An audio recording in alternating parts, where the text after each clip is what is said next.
Ratusan ton sampah menumpuk di TPA Pakusari.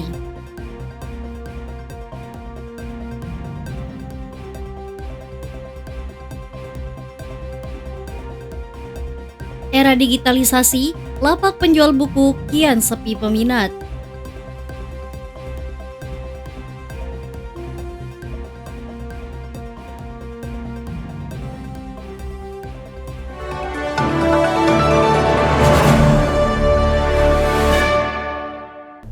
Halo Sobat, salam jumpa dalam kelas IJTI.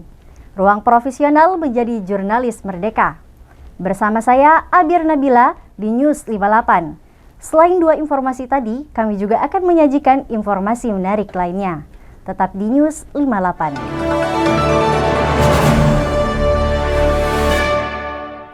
Baik pemirsa, memasuki berita pertama, tumpukan sampah terus mengalir ke TPA Pakusari di Kecamatan Pakusari, Jember. Ratusan ton dari 9 kecamatan dibawa ke tempat ini untuk diproses. Meski begitu, volume sampah yang tinggi membuat pengelola kewalahan mengatasinya. Beginilah suasana di TPA Pakusari di Kecamatan Pakusari, Jember. Beberapa truk terlihat berlalu lalang membawa tumpukan sampah. TPA Pakusari beroperasi sejak tahun 1992 dan tetap beroperasi sampai saat ini. TPA ini menampung sampah dari 9 kecamatan di Jember, di antaranya Kaliwates, Patrang, Sumbersari, dengan tonase setiap hari 250 sampai 300 ton. Cara memprosesnya, saat ini TPA Pakusari dengan sistem kontrol landfill, yakni pemrosesan sampah dengan cara menimbun tanah secara berkala sebagai media urai. Sedangkan sampah organik diolah menjadi bubuk kompos dan diberikan kepada warga secara gratis. Meski demikian, dengan tonase 250 ton per hari, Hadi Sutrisno menganggap TPA Pakusari masih cukup kewalahan. Butuh kesadaran bersama dari masyarakat untuk mengatasi sampah. Sumber sampah di Kabupaten Jember, kalau kita lebih kepada sumber sampah yang dibuang ke TPA Pakusari, itu ada Kecamatan Kaliwates, Kecamatan Patrang, Kecamatan Sumbersari, Kecamatan Arjasa, Kecamatan Jelbuk, Kecamatan Pakusari, Kecamatan Mayang, Kecamatan Kalisat, Kecamatan Ledo-Ombo, Kecamatan Sumber Jambe. Itu wilayah kerja yang sampah yang dihasilkan itu semuanya masuk ke TPA Pakusari dengan tonase per hari 250 sampai 300 ton. Kalau untuk pengelolaannya sendiri Pak, nanti setelah sampai di sini bagaimana caranya memproses sampah ini biar TPA Pakusari ini masih berprinsip pada pengelolaan kontrol landfill. Jadi dikontrol pembuangan itu ada yang ngatur di atas timbulan sampah. Bagaimana caranya supaya masih tetap ada lahan terbuka, itu ada petugas untuk mengkontrol, didukung oleh alat berat untuk menyesuaikan kebutuhan lahan di atas. Ini kan semakin mengerucut ke atas. Kemudian setelah 1 meter tebalnya sampah, timbulan sampah diuruk pakai tanah uruk untuk membuat pijakan kepada sarana angkutan atau truk sampah yang naik. Kemudian seperti apa cara pengelolanya? Pengelolanya dipilah dan dipilih saja. Tidak ada sentuhan teknologi pengolahan sampah yang ramah lingkungan, yang mampu mengurangi timbulan sampah yang mulai tahun 1992 itu untuk supaya berkurang. Tetapi kita tahu bahwa tenaga manusia itu dengan tonase hasil harian 250 ton dengan tenaga manusia 150 kurang lebih, itu hanya berapa persen aja yang mampu mengurangi. Sisanya ya tetap kita timbul, kita kontrol landfill di atas. Kalau untuk sampah plastik itu butuh berapa tahun kira-kira Pak untuk mengurangi? Kalau kita pasrah kepada alam, kondisi dan cuaca alam itu bisa akan habis itu dengan waktu usia 200 tahun. Plastik, limbah plastik berupa kaleng, berupa botol yang dari plastik itu akan terurai dengan masa waktu kurang lebih 200 tahun. Berarti dari awal TPA ini ada yang sampah pertama belum Masih ada. terurai. Masih ada. Kalau untuk pemrosesan yang lain Pak, kan kemarin saya lihat di sana ada apa tuh untuk buat pupuk organik. Ya. Itu apakah ada juga di sini? Sudah ada. Ada. Kebetulan kita kan ada tenaga yang kita bagi. Tenaga kebersihan itu menyapu halaman ini, kemudian saluran itu di dekat sumur lindi. Sumur lindi ini adalah air yang mengalir dari timbulan sampah itu, yang warna hitam. Nah, kita ada di sana. Kemudian operasional teknis secara keseluruhan itu ada 3 kelompok di sini yang bekerja tiap hari itu dengan wilayah kerja sudah masing-masing. Seperti pupuk organik itu dari sampah, kan kita timbul itu pakai tanah uruk, ya kita ayak, ada ayaknya di dalam, nanti kita kemas, hasilnya kita tumpuk di gudang. Kalau ada orang butuh dan lain sebagainya, kita beri gratis. Kalau untuk air aliran dari sumur lindinya itu Pak nanti diarahkan kemana? Kita kan ada pengolahan, ada pengelolaan air limbah sampah domestik di TPA Pagusari itu kan dengan sendirinya kan selalu berat ya. Itu airnya kan terperas mengalir ke arah kanan timbulan sampah. Di sana sudah ada saluran, kemudian ada bak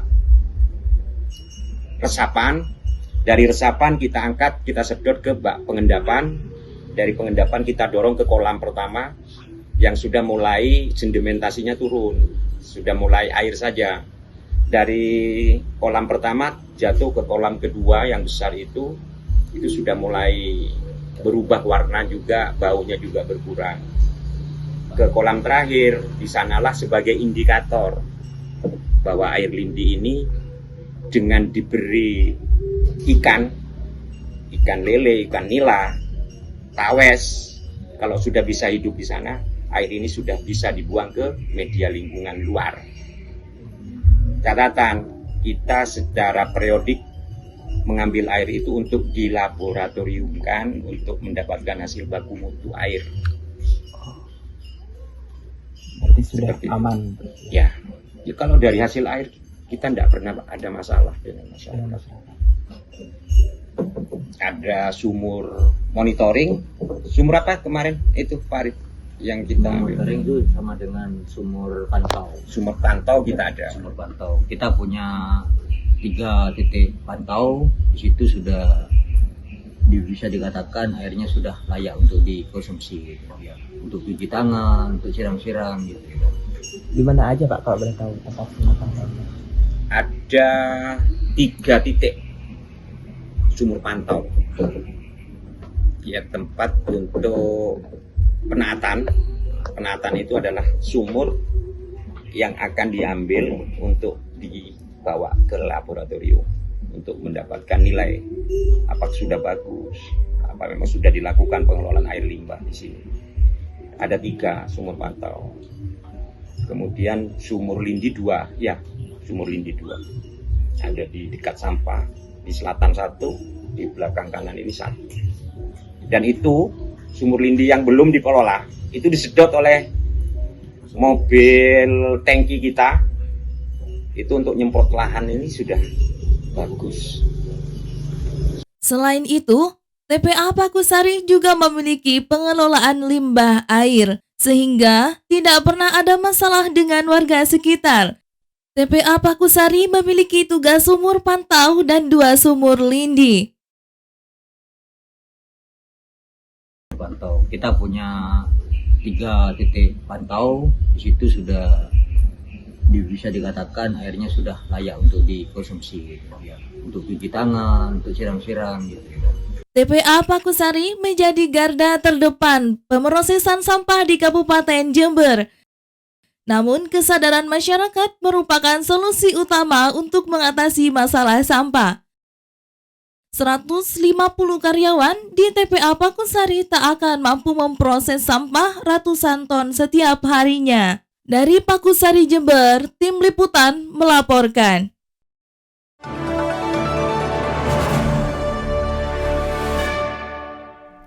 Meskipun pengawasan parkir telah ditingkatkan, kegiatan parkir liar masih ditemukan di sejumlah titik wilayah Jember. Kurangnya tanggung jawab dan keamanan menjadi salah satu penyebab masyarakat enggan menggunakan layanan parkir liar.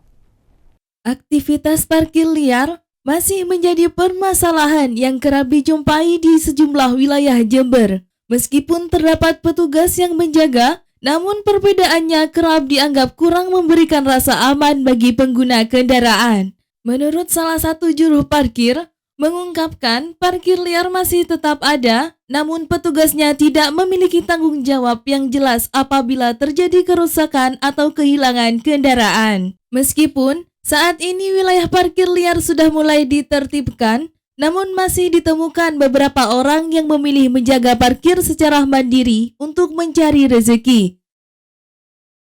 Kan lebih baik kalau menurut saya silakan izin, karena kan tidak butuh kemungkinan kalau parkir liar ini kan mas, pertanggungjawabannya kan kurang mas. Daripada kami yang sudah ada paguyuban, kami ada paguyuban kan, orang kantor pun juga ikut, dan kami pun juga di dalam parkir. Seandainya ada kerusakan, punya pelanggan atau apa kan kami kan siap mengganti rugi ataupun menjaga dengan penuh lawan gitu loh. Meski sanksi terhadap parkir liar sudah mulai diterapkan, namun para pengguna kendaraan tetap enggan untuk parkir di tempat liar karena kurangnya jaminan keamanan dan tanggung jawab dari penjaganya. Warga mengaku lebih memilih untuk parkir di tempat resmi yang telah disediakan karena parkir liar dinilai dapat mengganggu kelancaran lalu lintas. Pilih parkir yang sudah disediakan, karena kalau misal parkir liar kan pastinya juga mengganggu pengguna jalan yang lain mas, kayak lalu lintasnya. Terus juga nanti kalau misal ada apa-apa belum tentu orang bisa tanggung jawab sama motor kita kan, kita mau minta tanggung jawab ke siapa. Menurut Najwa, siswa SMKN 4 Jember, parkir liar juga tidak memiliki jaminan keamanan dan tanggung jawab jika terjadi kehilangan atau kerusakan kendaraan. Dininya mengaku cukup sering melihat praktik parkir liar dan menganggap hal tersebut tidak baik karena dapat menimbulkan masalah jika suatu saat ditanya oleh pihak berwenang. Dari Patrang, Jember, tim liputan melaporkan.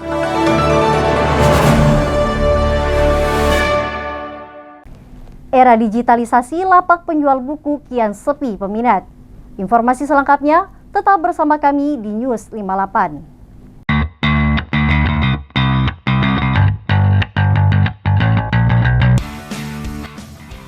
Inilah program edukasi jurnalis TV yang layak Anda ikuti. Kampus IJTI. Halo Sobat, selamat jumpa dalam Kampus IJTI, ruang profesional yang berlibur bersama keluarga. Sejarah masa lalu di Jember. Saya Kirana Yudi. Kampus IJTI, ruang profesional menjadi jurnalis merdeka. Halo Sobat, saya Adiba, Eca Delis, saya Aisyah Mawadina, mahasiswi IPAS Nurul Jadid Python Robot Program Studi Komunikasi dan Penyiaran Islam. Saya senang sekali menjalani praktikum jurnalis TV di kampus IJTI.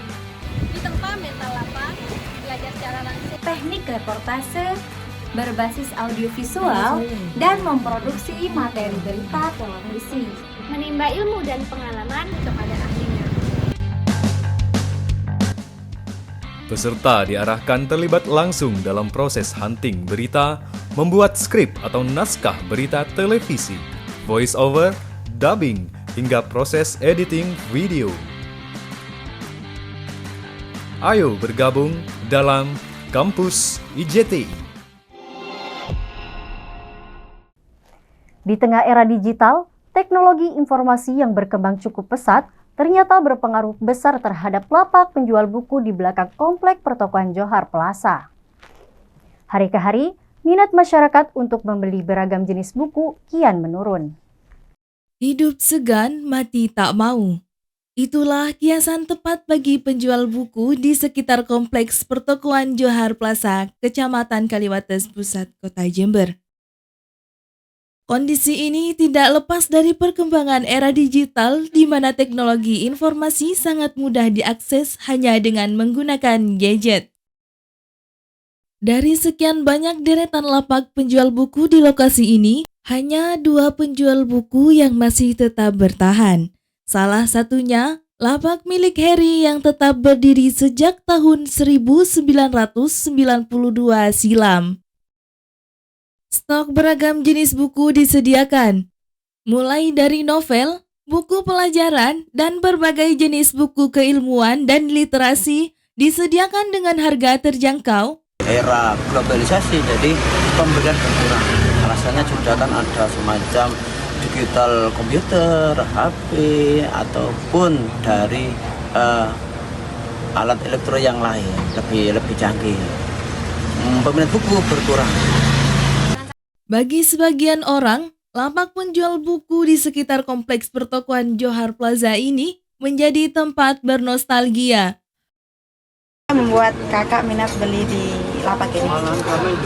Kalau minat, biasanya tempat-tempat kayak gini tuh nyimpan buku-buku lama atau arsip-arsip lama ya, dan itu menarik untuk diulik kembali. Mungkin itu ya. Terus juga yang kedua itu yang selanjutnya tadi, saya lagi nyari ini ya, buku ekonomi ya, kayaknya di sini banyak sekali buku ekonomi. Entah sampai kapan lapak penjual buku di lokasi ini tetap bertahan, dan yang pasti kemajuan zaman dan canggihnya teknologi informasi berpengaruh besar dengan keberadaan para penjual buku. Dari Kaliwates, Jember, Tim Liputan melaporkan.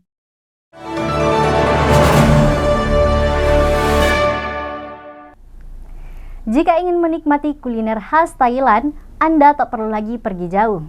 Di Jember, kini terdapat festival jajanan bercita rasa otentik yang tersaji dengan aroma rempah khas negeri Gajah Putih. Seperti apa keseruannya? Berikut liputannya.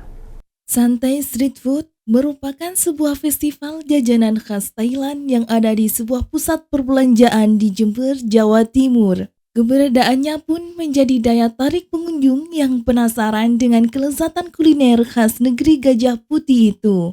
Beragam makanan dan minuman seperti Tom Yum, Pete, Thai Box, serta Thai Tea terjadi dalam festival jajanan ini. Harganya pun sangat ramah di kantong. Mulai dari Rp25.000, Anda bisa menikmati sajian kuliner khas Thailand. Rasa yang unik serta penyajiannya yang berbeda membuat pengunjung penasaran untuk mencobanya. Lengkap sih kayaknya rata-rata di Thailand kayak gini ya. Nggak tahu juga ya. Maksudnya sudah ada ya kayak yang udang-udang mentah itu, terus mangga-mangga, korndok yang besar-besar kayaknya sudah lengkap sih. Udah nyoba? Ya masih affordable sih harganya. Festival jajanan khas Thailand ini merupakan bagian dari tur kuliner yang sudah singgah di berbagai kota di Indonesia. Meski awalnya sepi, kini mulai ramai didatangi pengunjung. Ya awalnya sih sedih Kak, soalnya sepi gitu. Oh sepi? Terus semakin kesini ya semakin ramai. Mungkin pengunjungnya Pengunjung. lebih dari 100 sih Kak. Tak hanya mencari keuntungan semata, festival ini juga untuk memperkenalkan cita rasa Asia Tenggara lewat berbagai menu khas Thailand. Dari Kaliwates, Jember, Tim Liputan melaporkan.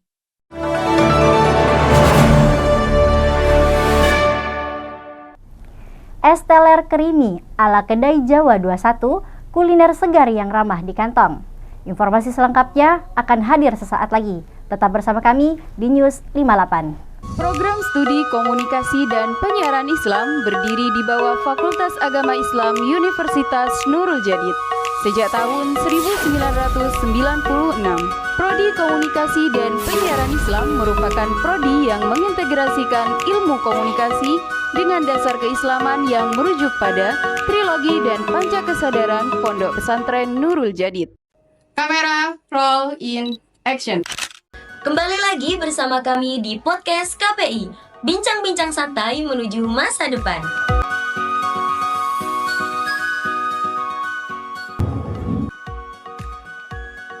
Intinya, isu yang teman-teman bawa harus mengandung proximity dan magnitude. Paham? Saya mengambil isu ini karena menurut saya hal tersebut mempunyai dampak yang cukup signifikan.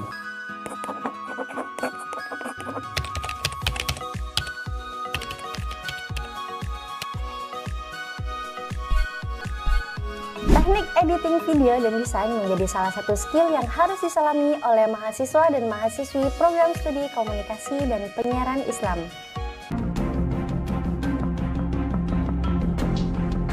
Menyusun skenario, menjadi sutradara dan aktor film memanglah bukan hal yang mudah. Oleh karena itu, di program studi komunikasi dan penyiaran Islam, mahasiswa dan mahasiswinya dilatih untuk menjadi scriptwriter, sutradara, dan aktor profesional. Kamera standby. Ada mau kemana? Mau daftar kuliah di Universitas Nurul Jadid. Program studi apa? Prodi Komunikasi dan Penyiaran Islam. Ayo kita bareng-bareng. Yuk.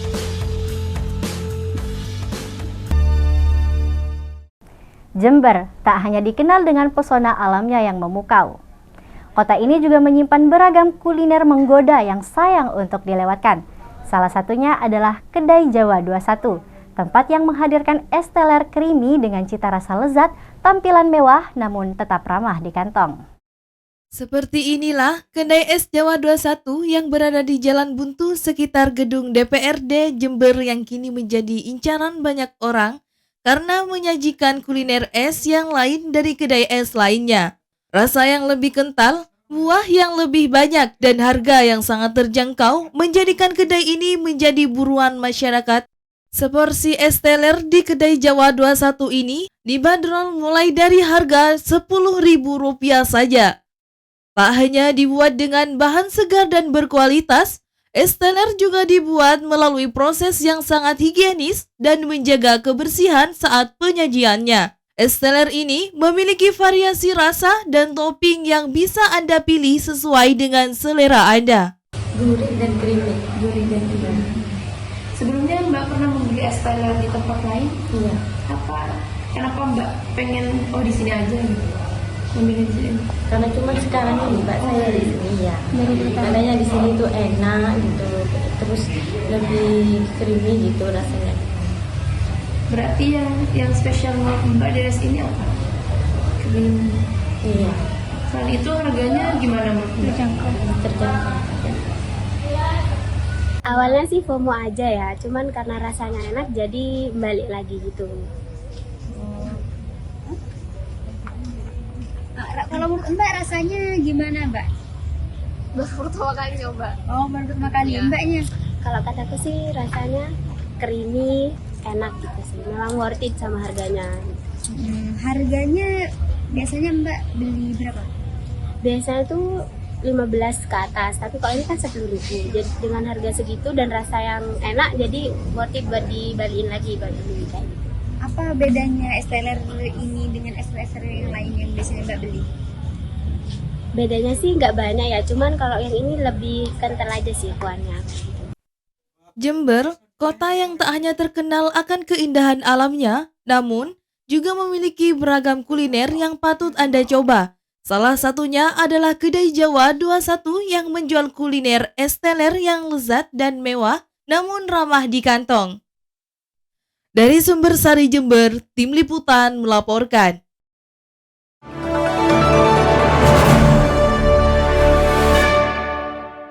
Pemirsa, jika Anda mencari rekomendasi makan siang yang ramah di kantong, juga memiliki cita rasa yang tak kalah dengan makanan bintang 5, Warung Nasi Pecel Yutosi di Jember, Jawa Timur bisa menjadi daftar makan siang yang tepat untuk disinggahi.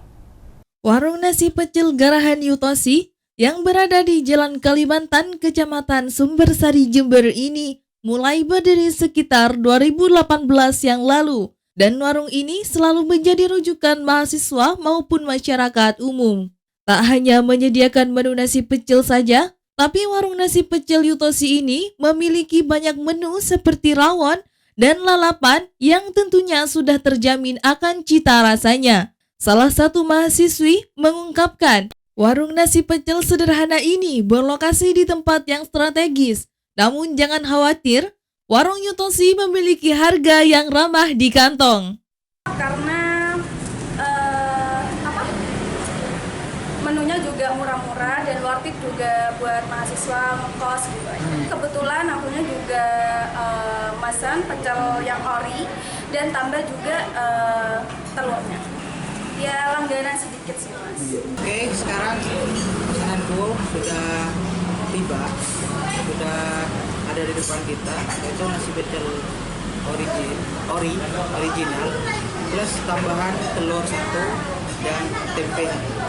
Karena kalau kita jumlahkan ini di bawah dari 10.000.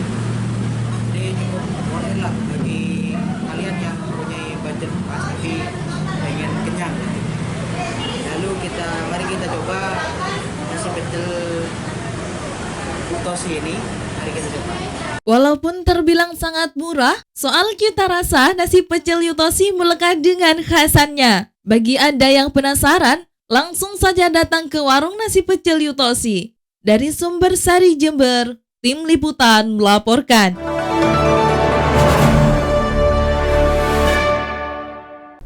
Tak terasa telah 30 menit saya menemani Anda.